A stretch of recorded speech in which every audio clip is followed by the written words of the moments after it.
there's two people. The man who thinks they can and the man who thinks they can't, and they're both right. You don't understand what was going on behind closed doors with him mentally, and I told him, you're not in the right mindset to be doing what you're doing. You're going to lose your mind. And it's not going to be bodybuilding that crushes you. It's going to be the stress, the unhappiness, the sorrow, the loneliness, all that stuff's going to crush you. Not. And what did he say about that? He hung up the phone on me, and that was the last time I talked to him.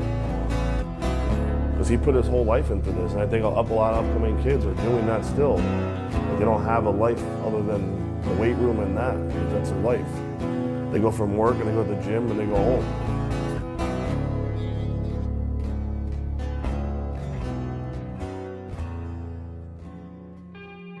Into someone, they say, hey, how's business?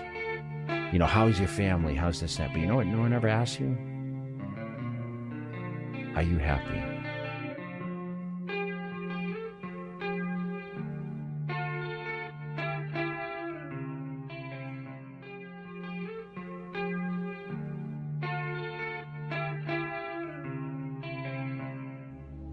Alone in the mirror, me alone in my head. No one did it for me.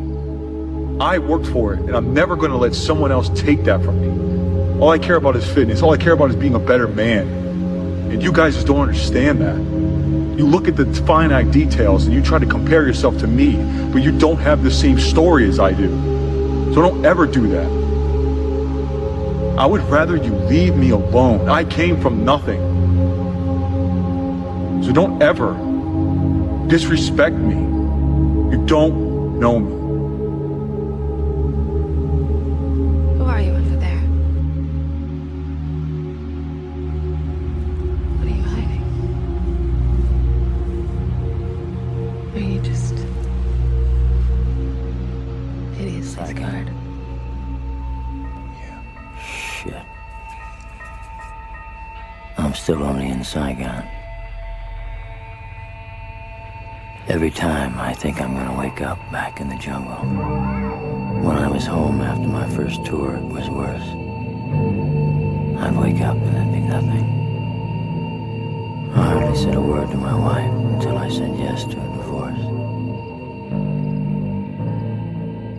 When I was here, I wanted to be there.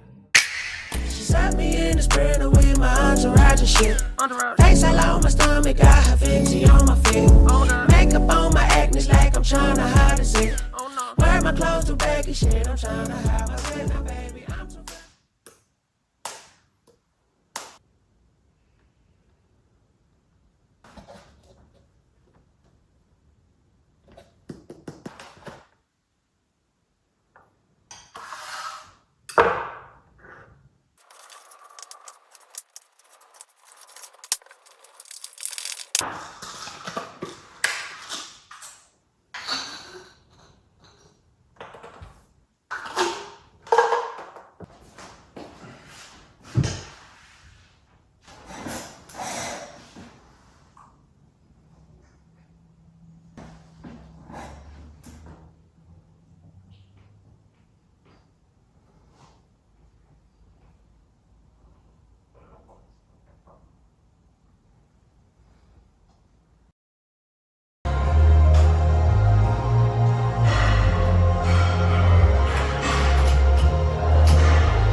I've been thinking about her all the time. I've never seen somebody put together perfectly. Said, what do I have to do to call you mine? Said, someone like you is so hard to find. You can open up your eyes or you can walk in blind. All I ask is that you hurry. I won't hurt you, don't you worry. Listen to me, I'ma set you free. Yeah, he ain't gonna break your heart again. Said, go through the worst to reach the ecstasy. When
Everybody gets high sometimes, you know. What else can we do when we feel alone? And outside me, take us into the dress is karma, perfume regret. You got me thinking about when you were mine. Ooh, and now I'm all up on you. What you expect? I know that dress is karma, perfume regret. Yeah, you got me thinking about when you were mine. The children and the livestock was plunder, as Deuteronomy says, and in the very for yourselves. And I hear all the time that this is some kind of liberalizing process, maybe People away from a particular type of sin through a gradualistic process is known throughout societies. Not only abolish slavery on its own shores, but then abolish slavery literally everywhere else, which is what Great Britain did. That, again, to separate that off from a tradition that also says that every human being is made in the image of God. Right? our lowest price. They go after 7 years. And it's already established that if they come with a wife, they can go after 7 years. Then if I give them a wife and they have children, it is dictated. If I agree with your premises, I agree with your conclusion. I think that the question as to how much social discohesion would it have caused to do a thing is an open question. I think the other question that sort of remains open here is the incentive structure as to whether you accept and sort of stipulate religious life since the beginning. I can agree with the inventions of religious morality, series of compromises between the history of mankind trying to get along with each other on a planet. And what happens is sometimes these ideas and these philosophies. Well, that was a bit fucking random, weren't it? Oh shit, I'm editing, like right now. I've left half my cup of tea, completely forgot about it. Look man, that whole video was pretty much to show you that it's all a mental change that needs to be implemented. If you are going through something, I know how awful it feels. Genuinely, I've been rock bottom. I get it. I do, and I genuinely mean that. I've been rock bottom. And I'm currently thriving. And I'm completely open to adversity coming into my life, because I know that I'm going to deal with it a lot better than I have in the past. Obviously, it depends on what the adversity is, of course. But as a whole, adversity, a negative event to happen, I feel that I can deal with negative experiences a lot better because of a few things that have happened recently in my life in the last couple of years. Now, at the start of the video, it was quite sad, quite depressing. I was using a sad song, I was using sad sort of filters as well. Sad music throughout the whole of the start, and I used similar clips in the second bit with just more positive music, and a sun kiss filter it's called, which brings up the tones, the contrasts higher, which makes things look happier. And really it's just how you look at it. Again, with life, it's how you look at these events. If you can look at adversity that comes your way with a mindset that's more like, how am I going to learn from this experience in the future? So if you can look at it and you go, in hindsight, I know that I will be so much better off. But for now, I need to try and figure out my way through this adversity. And you sort of look at it like a challenge and a lesson, as opposed to blaming everybody else around you and thinking, oh, all I'm going to do is doom scroll. Do you see what I'm saying? So I tried to show a sort of positive flick.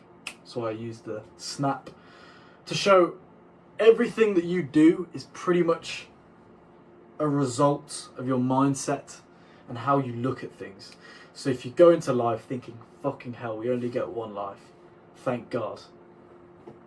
It's that argument of half empty or half full. If you look at things as half full, you are looking at it as if there is more room for progress. There is more room to get to that full cup. If you're looking at it as half empty, you're just estimating and you're just saying that it will drain and that will be it. Start looking at shit more positively. There's no harm in it. There is no harm in looking more positively at life. But there is harm in looking at things negatively, because it will just affect your mental well-being. Anyways, I'm going to put this onto the screen now, and then I'll probably upload it tonight. Hopefully you enjoyed. Let me know, because I really wanted to post a YouTube video for so long. I just haven't really known what to post, because I know the ideas that I want to get across, for example, spread positivity, and it's so cliche to say this, but it's so important to just be positive. As easy as it sounds, just be positive. But I like making these types of videos. So if you did enjoy it, click a like, click a little subscribe as well while you're there. Much appreciated. Give me the chance to go and live again. I'm having some trouble, can you give it? It seems perfection really is so unobtainable.